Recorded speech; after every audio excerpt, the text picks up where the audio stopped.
leading the charge to make the 2024 Broker Carrier Summit possible, and we are so excited to have their support. In case you haven't heard, TAFS offers much more than freight factoring. It provides a comprehensive support system for trucking companies of all sizes, specializing in fast and efficient invoice factoring with the ability to pay carriers in as little as 1 hour. And TAFS services go well beyond factoring, offering a fuel card that unlocks major fuel discounts, flexible business loans that are designed to cater to the distinct needs of a carrier's operations, a dedicated, responsive client experience team, and much more.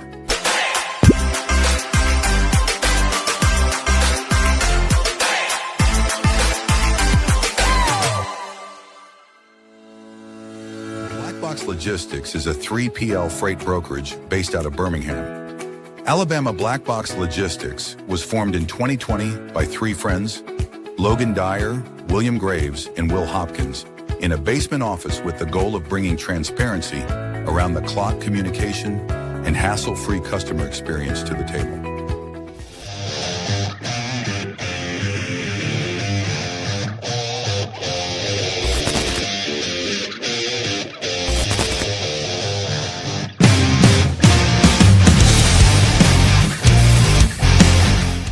LoadBase is a logistics software solution that simplifies the process of tracking carriers.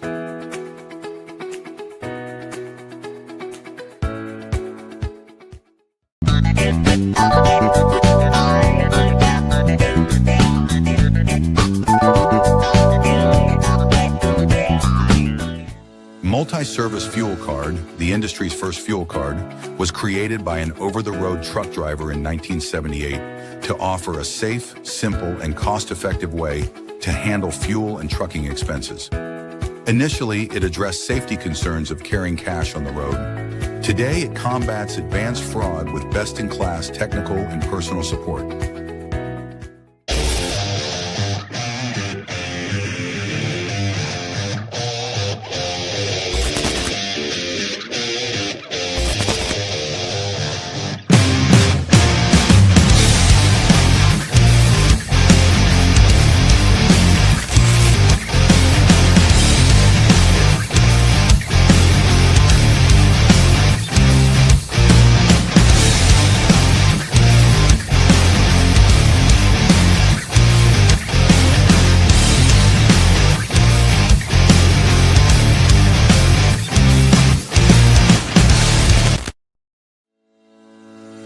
Sales-CRM is built for freight broker and agent sales teams.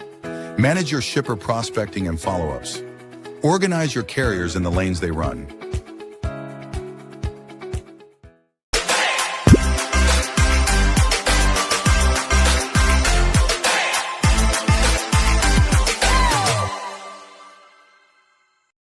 HD Ships is a leading logistics provider specializing in sustainable and tech-driven freight solutions. With hubs in Reno, Phoenix, and London, we deliver comprehensive services, including full truckload, expedited cross-border, and intermodal freight. Leveraging proprietary technology, we offer 24/7 tracking, real-time visibility, and advanced automation to ensure safe, compliant, and efficient transportation. Our commitment to sustainability enables clients to offset emissions through carbon credits, aligning logistics with environmental goals. At HD Ships, we prioritize transparency, reliability, and exceptional customer service, empowering clients to achieve seamless, sustainable logistics solutions worldwide.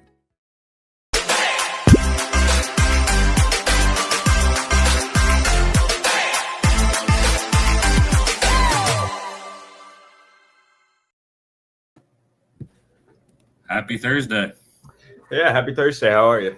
Not bad, not bad. It's decent weather. Week's flying by. Can't complain. How's everything in Birmingham? It's good. Probably not as good as it is in Columbia. We've had some storms, but yeah, no, it's warming up. So we're looking forward to it. I was about to ask, you're wearing like a long sleeve shirt, so it must be a little bit cold there. Yeah, it's I don't know, man. The weather's been pretty rough. We lost power yesterday. Just some thunderstorms. Oh, in the office, you guys lost power? Yeah, I mean, it got back up pretty quickly, but yeah, lots of storms. Oh, that would have been bad. I don't know how freight would have got moved. You stayed down, you're all gonna have to go to the coffee shop or something. Yeah, no, it's always fun when the power goes out and then everybody tells me the power is out. Like I don't know, and we're not working on getting it back up. So yeah, it's always a lot of fun.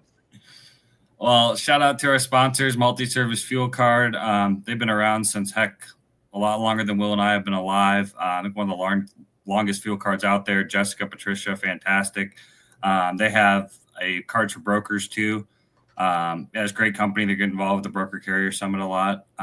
Black Box, Will's company, HG Ships, where I recruit agents for.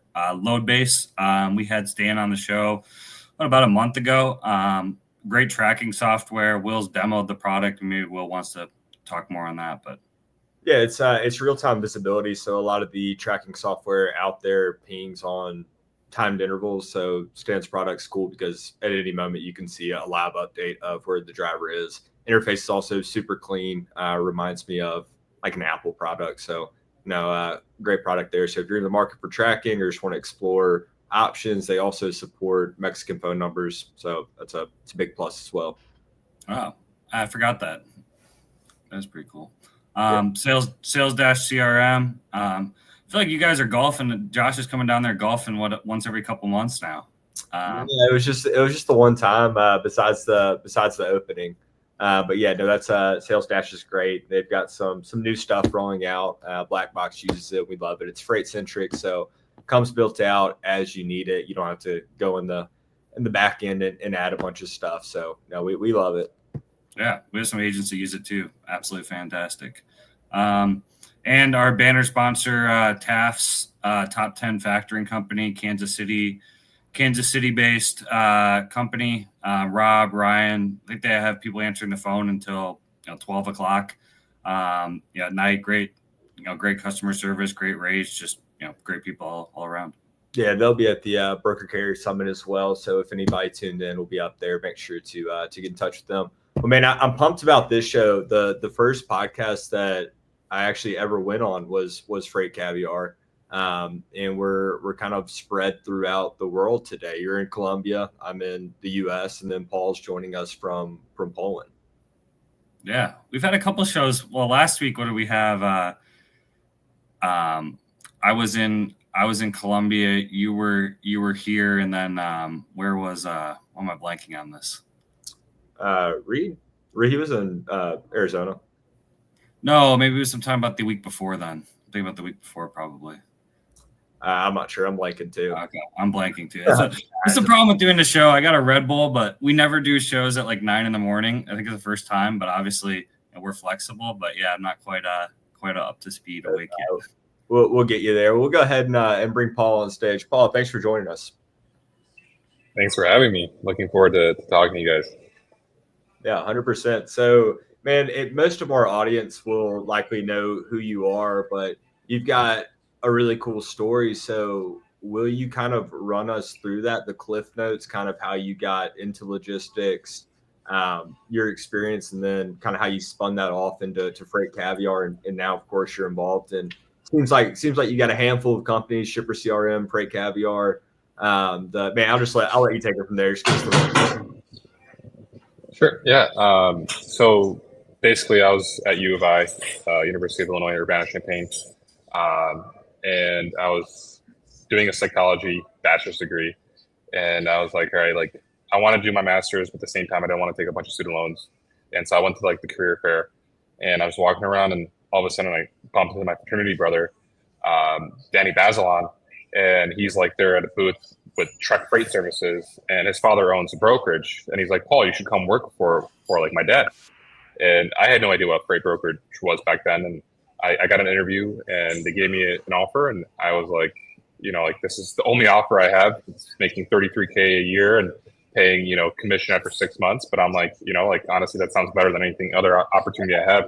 And so started working at Truck Freight Services. This was June of 2025. We had a great sales program. Shout out to Steve Schneider for running that training program. And he taught us very well on how to like be a carrier sales rep. And then I went into booking freight, and I quickly like grasped, I guess I knew Polish growing up because I grew up in a Polish, like American household. I spoke Polish at home, and like there's so many Polish trucking companies, especially in Chicagoland, and I was the only one that spoke Polish in the office. And all of a sudden, like all these Polish carriers were just calling me to book freight with me because that helps so much. Just builds honesty, and like you have that like cultural tie and everything. And I quickly started getting carriers in my name with that. And outside of Polish carriers, I also had a lot of trucking companies I worked with, and I liked it. It was something that was fun. I always got like this dopamine surge whenever you booked a load, so it was just a lot of fun. And but like honestly, like they didn't pay a lot after a year. Like I made 50K the first year. I felt like I should have probably been making more because I was booking a lot of freight, and I was like burnt out, to be honest. I had some like problems with carriers and consolidation and all this stuff, and so I was like, honestly, I'm going to leave the industry. I'm going to go travel the world, and I'm going to come back, and then I'll probably go do my master's in psychology. That was the whole plan. And so I quit Trek in exactly a year after starting, so June 2016. And my father, he worked for an airline, and I used to have like these like flying privileges for standby. And so I until the age of 24, and I was like 22 at the time. So I started just traveling around Europe, backpacking. I went to India, I went to Southeast Asia, all these places. And then I come home after 6 months and I'm like absolutely broke. Like I had like literally $30 in my bank account. And I'm like, maybe right now it's not the best time to go do my master's. Like I need to make some money. Like my parents lived paycheck to paycheck. Like they didn't have money to give me. So I'm like, I'm on my own. Like I have to go make some money. So I reached out to my friend at CS Recruiting. She was there. She originally worked with me at Trek Freight. And she had told me previously, like, hey, call if you're looking for a job in logistics, hit me up. We could help you out. And so I hit her up. Her name's Arbella, and she got me 4 interviews in 1 week. I ended up getting 4 offers in 1 week. And then it was between Everest Transportation Systems and K&L Freight Management. And I was going to go with K&L Freight Management, but then basically like Everest gave me a better offer, and it was like a small little company brokerage back then. Sorry for the background noise, by the way. I hope it's not too loud. And basically at that point, I chose Everest, and Everest was like literally 7 dudes in like a corner office, like in this like, I don't know, office center in Evanston. It was like really funny, no HR, all dudes. It was like a men's locker room essentially, like, and it was just, but it was like so much fun at the same time. And we were growing really fast. Like I was the first carrier sales rep, like outside of the owners who were just, they hired me to come help cover freight. Like the first few days was like, we had like 7 loads on the board, and like, we just kept getting more and more freight. And then in November, which was like 10 months later, they were like, Paul, do you want to move to Ukraine to open up our office in Ukraine? And I was like, yeah, like I'll move to Ukraine. Like I was all excited about it. Like my grandparents live in Poland, and so I used to come here every summer. Like I used to come here actually quite often, and I was like, it's right next door. Like I'll move to Ukraine. So in November 2017, I moved from my parents and I moved to Ukraine, and my life changed overnight, because I went from living like in like a really small condo with my parents and like my siblings to like living like a king in Ukraine. It was like the biggest like life change in like overnight I've ever experienced in my life. And I ended up having like super nice apartment in Kiev, started making really good money and all this stuff, and at least relatively for like what I was making. And ended up spending 3 years in Ukraine. We grew the office. I was the only American there, and we built the office from 4 people to 100 in those 3 years. And then during the pandemic, I was just like kind of getting also burnt out. Just honestly, like it wasn't exciting anymore. And I'm like, you know what? Like I was like 27 at the time, and I was like, if I'm gonna take a risk, like a big risk right now in my life, it's probably the best time. I don't have a family. I just had broken up my girlfriend then too, so I was like, all right, I'm gonna quit Everest. I'm gonna move to Poland. I'm gonna start my own brokerage. And so I ended up starting my own brokerage called Bang Bang Freight. And the reason why it was called Bang Bang Freight was because there was like the best customer sales rep at Everest. Every time you covered a load for him, he would always say bang bang every single time. So I ended up doing that for a few months, and I realized like I didn't actually enjoy booking freight or running a company. Like running a brokerage is so much different than being a carrier sales rep. And I hope you don't. Do you guys hear the background noise right now? There's a lady talking on the phone. I hope you don't hear that. Just a little bit, but not much. But not bad. A little bit. Okay. I do apologize. I'm in this coffee shop right now. And, so I ended up like just not liking it. Like I was like, owning a brokerage sucks. It really does suck. Like, okay, especially in the beginning, like you have no credits to where you're paying like 50% of pickup, 50% of delivery. It's like dealing with, finding shippers is difficult, all this stuff. And I'm like, I ended up spending all my time, instead of like booking freight or finding freight, was just making memes on Instagram. And that was a lot more fun for me. And I never expected to make any money off of it. I just was like, this is what I want to do right now. And that's why I did it. And it was originally called Shipping Pallets, and then I changed my name to Freight Caviar. And for some reason, it worked. And it got some traction, and we ended up getting some sponsors. And then I'm like, okay, like it'd be cool to have a newsletter, because I read the newsletter, Morning Brew newsletter every day when I was at Everest. It was like the first newsletter I read, like just to kind of get an insight into like what's going on in the market and all that stuff. And I'm like, it'd be cool to do that for freight. So we did that, and then we expanded to podcasts, and now like we're expanding. We just launched a Freight Caviar forum, and I partnered with my co-founder in September of 2022 for ShipperCRM. So things just started working out, and I haven't been a freight broker. I haven't brokered a load in a few years, besides that bicycle one I did a couple days ago with my bike from Michigan. But aside from that, I just been working on Freight Caviar, and it's been fun. It's been a lot of fun, and it's been life changing. So I guess that's like a long clip notes, but that's. How was the feedback, and how was it like when you were Freight Caviar first started, and doing memes? Was it was everyone all positive about it at the time, or was it like, because I was in probably a different time when social media is pretty normalized, I think, in freight, but I imagine back then it was a little bit different. Were there some challenges there kind of at the beginning?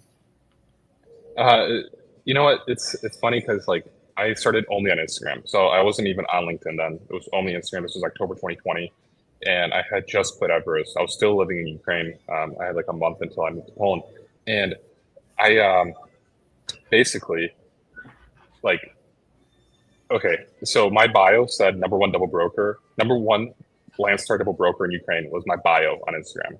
And I was like saying my name is Boris and all this stuff. And I started just making fun of Landstar, like a lot of times. Like a lot of the memes were just ripping on Landstar.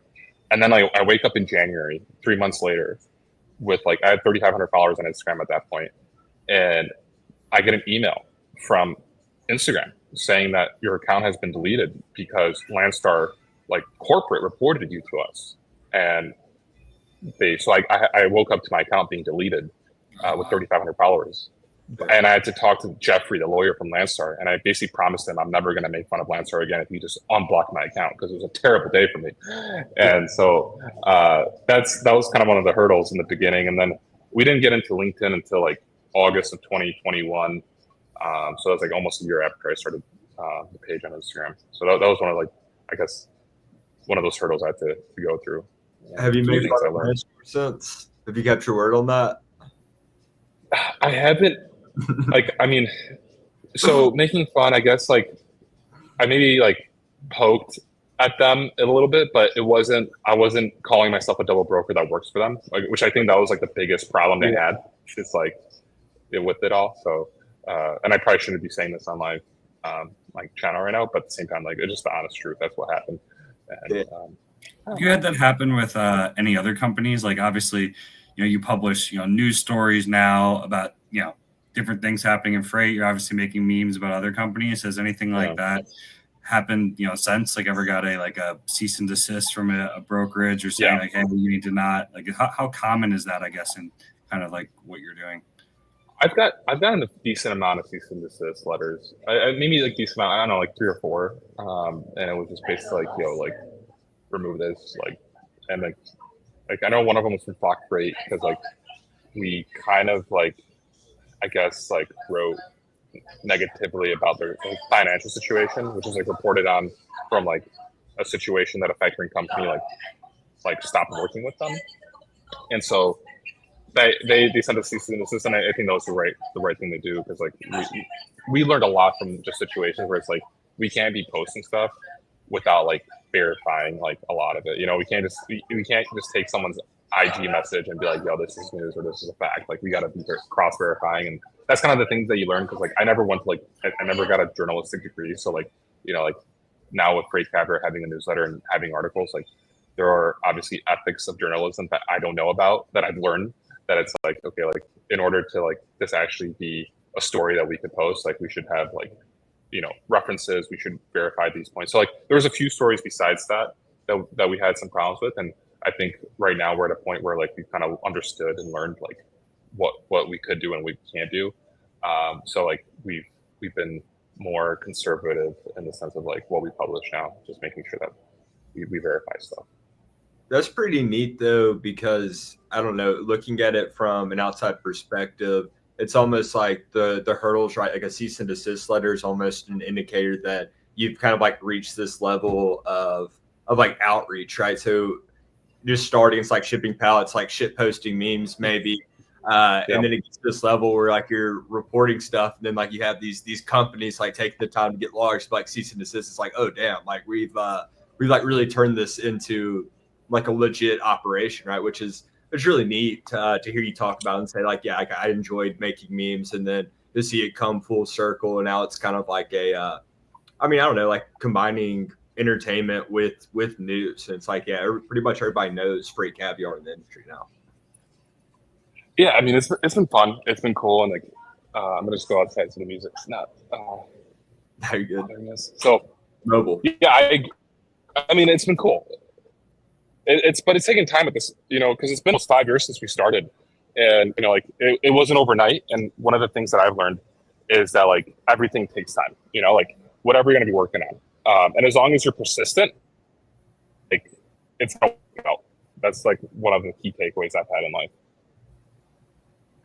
Is my connection worse now, guys? I'm so sorry. I don't know if it's my connection in Colombia or if it's yours, but it's lagging a little bit, like freezing on my screen. But that could be me in Colombia. All right. Sorry about that. No, you're good. It's better now, at least on my end. Yeah, it's good. The background noise isn't bad. At least for us, what's coming through over there. But no, that's very cool seeing it all come full circle. Yeah, it's interesting you kind of brought that point up about it, taking time. I think I forget who it was on Twitter that posted right after TIA, the biggest thing on, people were asking is how to get more engagement on whether they're marketing for their company or whatever they're doing. And I think you brought up a big thing. A lot of those things, take time, especially now. I mean, in the future with like AI and so many things of not knowing what's human, created. So yeah, I mean, I think that's a great point. Yeah, I mean, persistence and patience. It's like I would say the two virtues you need to build something successfully. Nothing's overnight. Yeah. Also, correct me if I'm wrong, but it seems like I don't know, being different. It's almost like you pioneered the like the memes into like news, right? Like that's I don't know. At the time, it was probably not being done a lot, and then now it's like there's memes everywhere. But even like for sales and stuff, memes kind of they hit rather than like this cookie cutter like copy, scripted news. It's like kind of like it's not entertaining, right? Like it might be information, but if it's not, I don't know, combining those two, like the intersection, I think was kind of like a sweet spot. Yeah, and I mean, I got to give credit to like Morning Brew, because Morning Brew is something that we look up to, or a company we look up to a lot in terms of like they've kind of like created that, I guess, type of like news content where it's also like memeable. And besides that, like when it comes to like freight memes, like the OGs was like detention denied and I hate freight. Like those are the guys that we followed at our office in Everest like all day long when it comes to freight broker memes. So also shout out to them. And I feel like they could have probably done this a few years earlier than I did, and probably would have taken like a lot of the market share. So also really grateful for them not doing that and allowing us to kind of do that instead. Well, how do you manage your time now with, I mean, obviously we talked about kind of how you've grown and now you're in ShipperCRM, you're at different conferences, you got 2 or 3 different businesses. I'm sure you're getting a million DMs a day of people asking, either news stories or memes. Like, how do you manage your time so you're like not going insane? Like, do you think you're working more hours now than you were as a carrier sales rep, or what's just kind of, how's your time management work? I'm just curious. Sure. Yeah.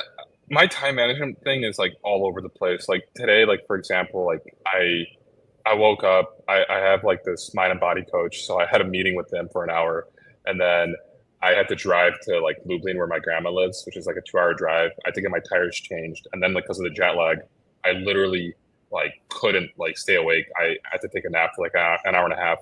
I woke up, I ate like lunch, and I came to this coffee shop, and I had a meeting with their team, and then I had this call now.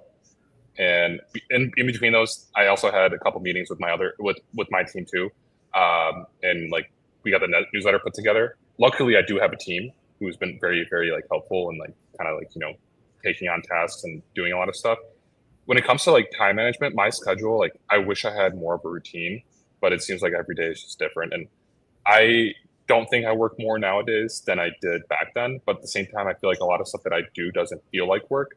Like I try to just kind of like do things that I like, but I also like procrastinate on a lot of things I should be doing. Like my inbox is full of emails I should probably be like reading right now, or at least replying to.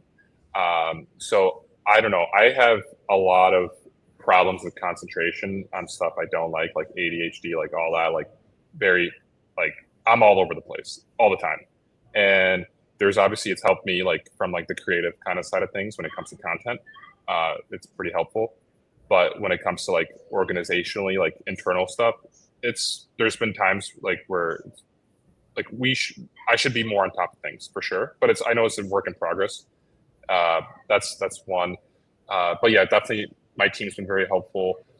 When it comes to like free Caviar and ShipperCRM, like my co-founder Christian, he spends most of his time working on ShipperCRM, and then I do most of my time spending on free Caviar.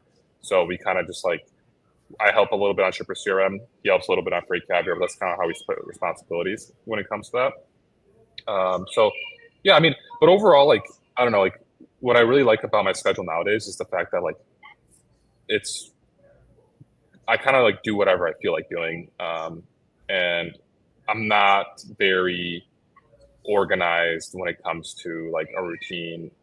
I should probably, because it would help me a lot in many ways. At the same time, I kind of just enjoy like yesterday I got my bike put together and I ended up taking some meetings at the park and I ended up biking for the rest of the day, and it was awesome. It was an amazing day. So I don't know. I guess like life is so short, and that's kind of like what I've been reading this book right now, like 4,000 Weeks, like time management for mortals.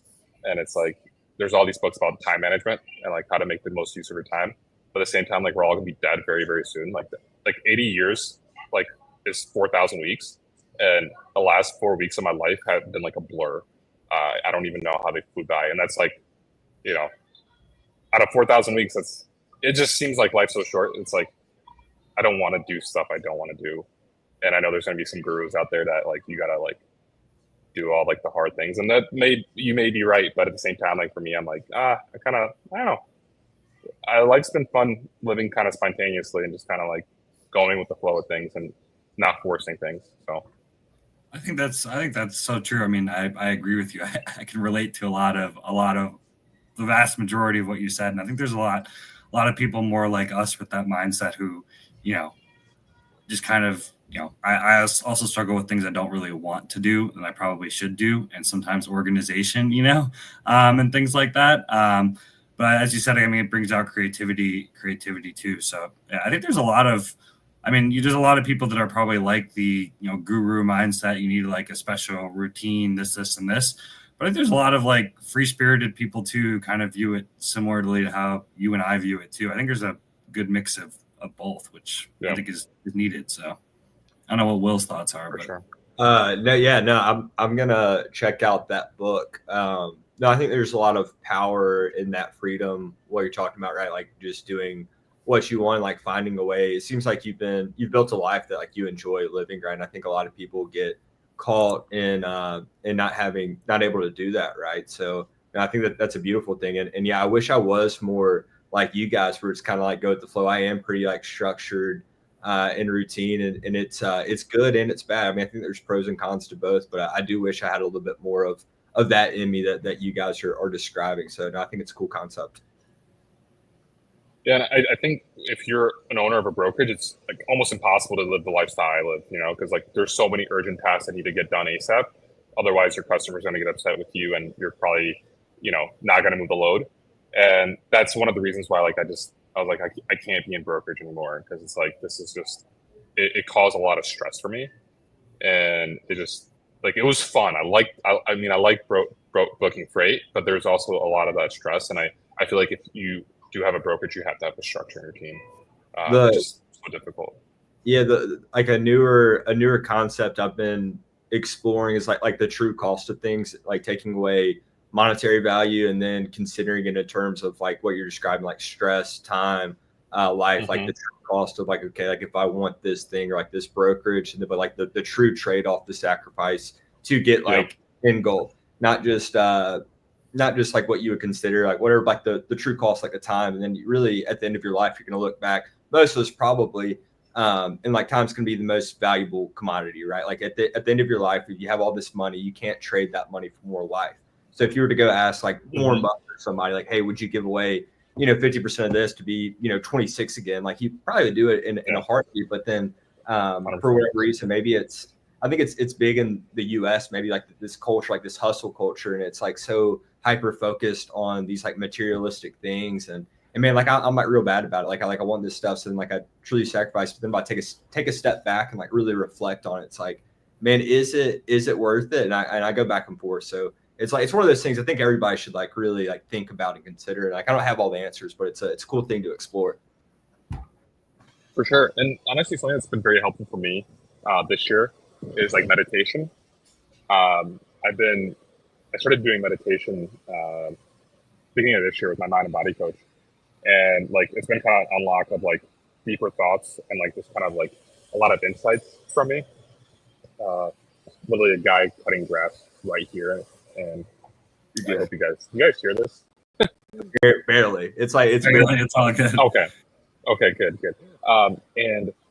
And like for me, it's like I realized like, okay, like right now I don't have kids. I'll probably have kids like in a really like decently soon time frame. But like right now, like I'm like, what really makes me happy and satisfied in life is like a free schedule, meditation, like working out, reading, like eating healthy foods.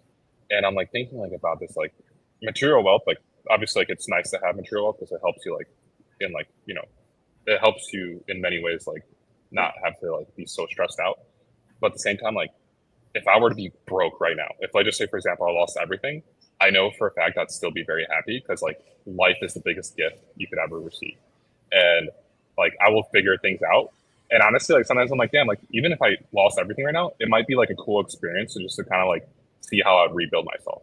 And I am not afraid of losing everything. And I think taking a risk is super important. And the only reason I'm here right now in my life is because I took a risk. And I would say like I've learned that like taking a risk is like if you're capable of taking a risk, like huge unlock in life, because especially if you know what you want to do with it. No, so there's a lot of studies about like so happiness like in correlation to money. So like past the base needs, right? So like if you have enough money for like shelter, food, like all this normal stuff, like the amount of money you make like in correlation to your happiness is it's like it really doesn't, like the money in compared to how much your happiness will go up is very, very small. Because like most people, if you ask them, no matter what they're making, it's always going to be more. And like if you're in that mindset of like more, it's never enough, right? So I don't know. I like that you have like a mind and body coach and like exploring some of that stuff. It's pretty interesting. But no, yeah, I think that's a pretty like common theme for like the human condition is more, right? So like the freedom to be like, yeah, if I lost everything, like I'd still be like happy. To be a cool story. The framing and perspective is very powerful. Exactly. And just like thinking about like the fact that we're here right now talking, we're alive, like that's free, and I mean, besides the internet connections and all that, but like that's still I still have that even if I lost all my money, like I could still talk to you guys and I could still, like go on a walk. I could still like eat an apple. Like I have my bike now, so I can go biking. Like I think like honestly, the best things in life are free. Like I 100% believe in that. Hey, we got a comment. It's this might be on your page, Matt, because it says LinkedIn user, but I say, Paul, can you run us through your meditation routine? Yeah. So I just I do the meditation with my mind and body coach, who kind of teaches it to me, and then like for the last few months, I've been just kind of listening to the recordings. I do it in the morning, and it's been like progressively getting like longer in the sense of like how long we do it for. And right now, like we're around at 30 minutes. And he just told me today that like I could just start doing it by myself, where I don't have to listen to his audio. But it's basically just like there's two types of meditation that we do. We do one that is like breathing through the nose, like focusing on your breath, and try to be as much as focused on that. And that's actually been very helpful for like my ADHD, where like I realize I'm like a lot more focused afterwards. So that's been a great unlock. And then the second type of meditation is called scanning of the body, where you start from the feet and you go to the head and you kind of like sense every part of your body. And you know, like those like photos or like emojis of like having this kind of glow when like you're meditating, like you're kind of like, yeah, like I feel that sometimes after doing a scanning of my body, you just feel everything like awake, like and alive. It's like, it's really a powerful feeling. And so that there's like the two types of meditation, and I do it every day in the morning. Usually like first thing in the morning, I wake up, drink some water. I've been, dude, okay, this is random, but like I started doing this a couple weeks ago and I highly recommend it. Okay, take like a liter of water, just one of those big bottles, squeeze like a bunch of lemon in it, and then pour some maple syrup, like real good maple syrup from like Whole Foods. Dude, it's like the best thing in the world. Cleans out your whole body. Like you just go to the bathroom afterwards and just cleans everything out. So delicious. And I've been doing that every day. And then afterwards I do the meditation. And then I get on with my day. So yeah. That's a cool combination. I never would have thought of maple syrup, water, and lemons. It's the best lemonade you'll ever drink in your life. At least in my opinion, it's the best. It's like the healthiest too. So it's really, really good. I have to check it out.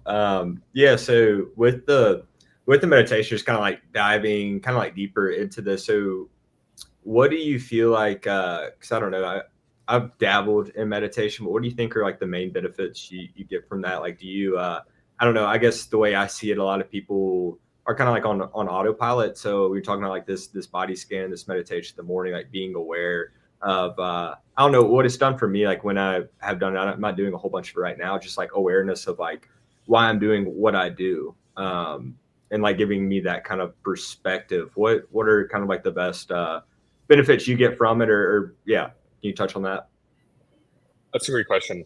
And I would have to say that, like, for the first few weeks of doing it, I didn't really understand it, or I guess I didn't see the benefits of it. And I felt like it took me a while to kind of like realize like, wow, I should definitely be doing this every day, and I should be doing this for even longer. And someone that I look up to a lot is Naval Ravikant, and he's like a Silicon Valley investor. He writes a lot on Twitter. He had a really good episode on Modern Wisdom podcast a couple of weeks ago, which I highly recommend everyone to check out. But he talks a lot about meditation. And for me, meditation, it kind of just like clears out or cleans out your brain. It's like, I feel like every day, like we have so much like information flowing through our brain, and there's so many tasks to do where like we just feel overwhelmed. And I feel like it makes you just kind of like peaceful and calm at the same time, realize that like we will never be on top of everything, you know, like, and people like, I think constantly chase this feeling that like they need to be on top of everything. But in reality, it's like, you're not going to be on top of everything, no matter what you do, because there's always going to be something to do.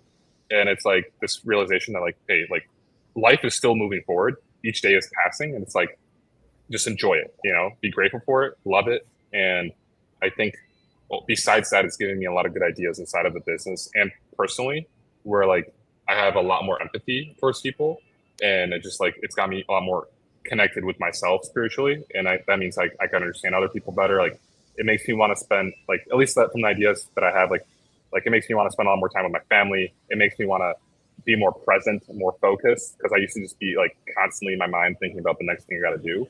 Whereas now it's like, yo, just take it easy. Like life will work out. You know, like our lives right now, like we live better than kings did like a century ago. And I don't think people like appreciate that enough. Like literally we live amazing lives, but like, I think like us as humans, like always just want more. And sometimes like, I think like we have to realize like, you know, we already have so much, like and like, instead of being focused on like how to make more money, maybe we should be focused on like how to do more for others. Like, you know, that doesn't like, you know, like I love helping out my grandma. Like I come visit her every week. I spend some time with her. And that for me feels so much better than making money. And so I guess like these kind of realizations in my mind, like where it's like less money focused, materialistic focus, and more just like kind of be like grateful, mindful, and like present in the moment. That yeah, I mean that goes along with like with how we got here. You kind of started with that book like 4,000 weeks. Like okay, we talk about quantity, but then going deeper is the quality of those 4,000 weeks. So like practicing that kind of stuff, get the most out of it. Sounds like the mindfulness allows you to enjoy the present. Maybe lots of people are thinking about the future, maybe the past, and like not really where their feet are, getting the most out of it. Doing those things that you're talking about, helping out your grandmother, building those relationships, things that really really feed into life. So no, that's great. And then even we live better than kings did. There's a Seneca quote I really like, and it's we suffer more in imagination than in reality. So kind of like going off of that, it's like the frame. Like in any situation, it's like, are you looking at the good or the bad, or like the reality of the situation? So no, that's really good stuff. I like how we got here, man. Bring on Paul Freight Caviar. Now we're talking about meditation and philosophy. Yeah, I had this idea of like starting like a freight event where like we all just like go meditate, and then like we sip we sip on tea like in a Japanese tea room, and we all just like connect that way, because like I feel like we need that, like as like at least that's what I want to do. It's actually one of my ideas where I'm like, we got to get all connected and like come in a room, meditate, connect with each other, drink some green tea like or matcha the Japanese way, and like just connect with others outside of like the Western way of just like drinking alcohol. So maybe a conference, maybe one day, a conference idea for next big conference. Yeah, that might be if Freight Caviar ever does like an event like or a conference, I think that that's gonna be part of it. Well, yeah, I mean, have you guys ever dabbled with the idea of doing a conference?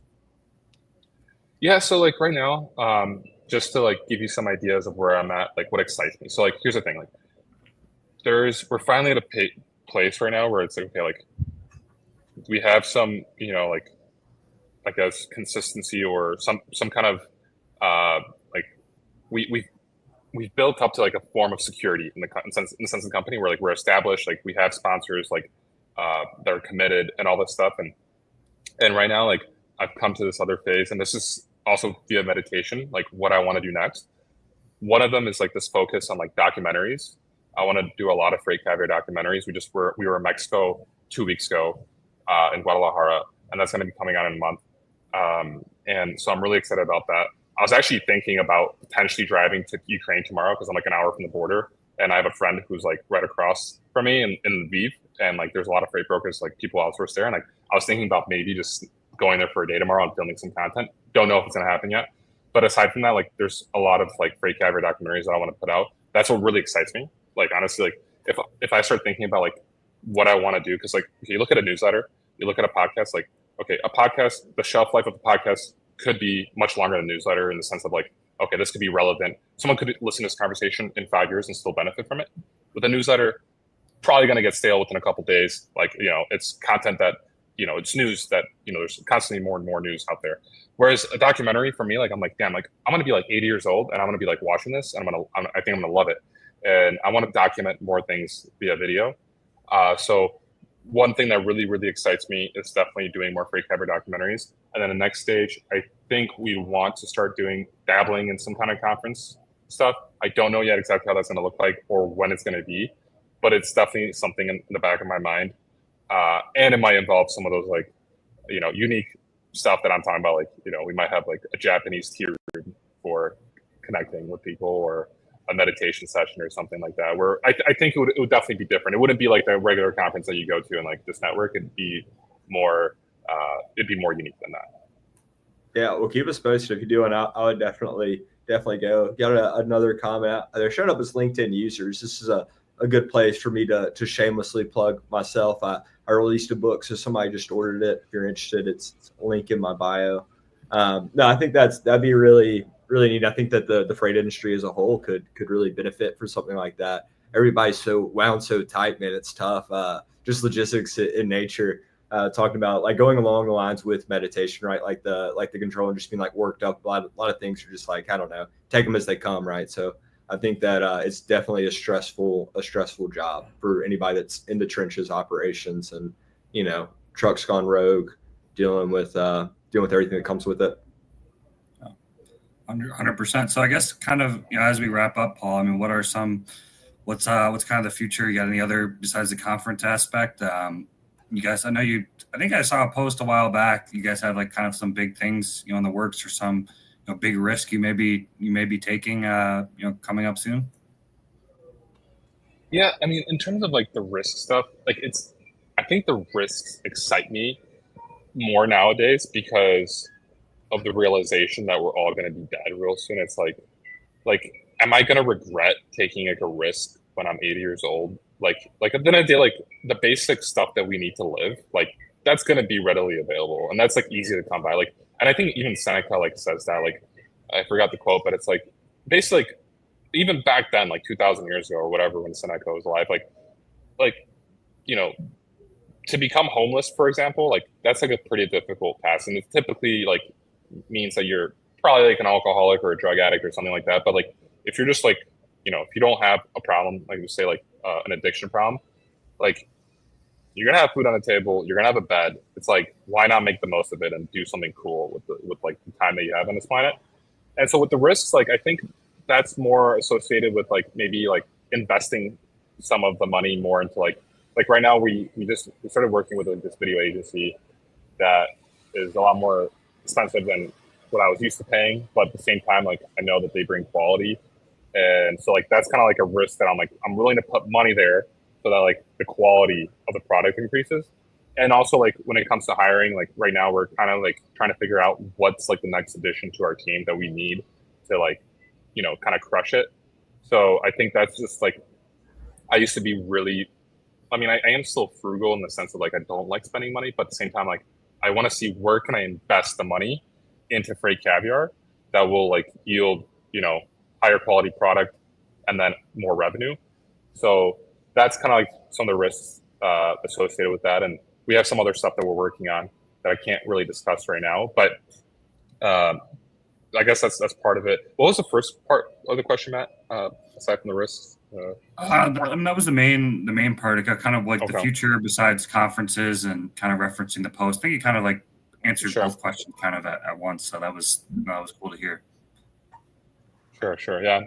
I'm just excited. I think there's a lot of stuff that could be done. And what honestly, like, I think what I'm also realizing a lot, like nowadays, like, I mean, competition exists. And I mean, with Freight Caviar, I guess like from the newsletter podcast side and like the documentary side, like there are obviously like we have like, I wouldn't even call them competition. Like nowadays, like I think like this industry, maybe I'm like, I don't know, maybe I'm thinking in the wrong way, but like I think that there is a way for us all to like work together for this industry to be better. Like, and I am naive, but I think like there's a lot of room for partnerships in this industry and a lot of room for like dialogue. Yeah, and I don't know where I'm trying to get to with this, but I'm a lot more empathetic nowadays, and I like talking to people. I like hearing their stories, and congrats to you, Will, on the release of your book. Thank you. It's awesome to see, and that must have been difficult to get out. I mean, I know like writing wise and stuff like that, but that's awesome. And I think that that's awesome. And I think like we got to just be more supportive of each other. Like we're here for a short time. Let's work together. Let's see how we could, first of all, like, do cool stuff and then improve the industry. So. Awesome. Yeah, no, I love that concept, building value versus claiming value, making the pie bigger. So no, that's great stuff. Well, man, it's been a blast. We touched on all kinds of topics. No, I mean, I really enjoyed it. We appreciate you taking the time out of your day to come join us on the pod, and we'll be tuned in to everything that you guys are working on, and we're big fans of your work. Thank you guys for having me. I appreciate it. And so apologies for like some of the background noise here. I thought it was gonna be a lot quieter here, and just chilling at this coffee shop here in Poland. It's a nice day outside when doors open. So thanks for having me. I enjoyed it a lot. And yeah. Thanks again, Paul. And we'll talk soon. We'll have you on. We'll have you back soon, I'm sure. All right, take care. That was fun. Yeah. It was a good. We did talk. We like kind of switched the subject away from like a lot of freight things, but I thought it was cool. Like we kind of talk about meditation, hearing the water, maple syrup, lemonade combo. I'm holding you to that, by the way. You said you're going to try that, so next week. Whoa! No, I said I was gonna get that book. I'll look into the water lemonade maple syrup. I thought I heard that you maybe I'll have to replay the episode. I thought I heard you say I'll look into it or I'll have to give that a shot. Maybe I did. Maybe live on the show next week. You can try it out. Yeah, I'll give it a try. I'm open minded. I'll try just about anything twice. We got another comment here for an event like this. So, yeah, Paul, if you're still listening, Afraid Caviar decides to do an event with some tea, we've got a supporter here for you. I really enjoyed that one. It's nice to kind of get away from, I don't know, sometimes like in between the lines, just like straight freight and logistics, and kind of like hear the insight that Paul or somebody like that has, and their philosophy on life and how they go about doing things kind of below the surface. So I really enjoyed this episode. 100%. Well, shout out again to our sponsors, Multi-Service Fuel Card, been around since 1978. A lot of association with BCS right now. We've had some of their drivers on who use their fuel card. Jamie, for example, loves it. Black Box Logistics, Will's company, HD Ships, where I recruit agents for. Load Base, we had them on the show about a month ago. Will's demoed their product. Great, great. You can use it with Mexico carriers, as Will said. Go hit up Stan on LinkedIn. Go check out their website, loadbase.com. Sales Dash CRM, Freight Specific CRM. We have some agents that use it. Will's company uses it. And TAF's Top 10 Factoring Company. Ryan and Rob will be in Kansas City. Definitely go talk to them. Great guys, great rates, great customer service. And we'll be back sometime next week. I highly doubt. What? I was going to say, and HD Ships. If you're looking to be an agent, get in touch with Matt. I missed that part. I didn't say that. No, you missed it. But yeah, we'll be back tomorrow, Dog of the Week. And then we'll have another episode next week. So, yeah, well, enjoy Columbia, Matt. I'm sure I'll be talking to you later. All right, sounds good. Talk to you soon. See ya.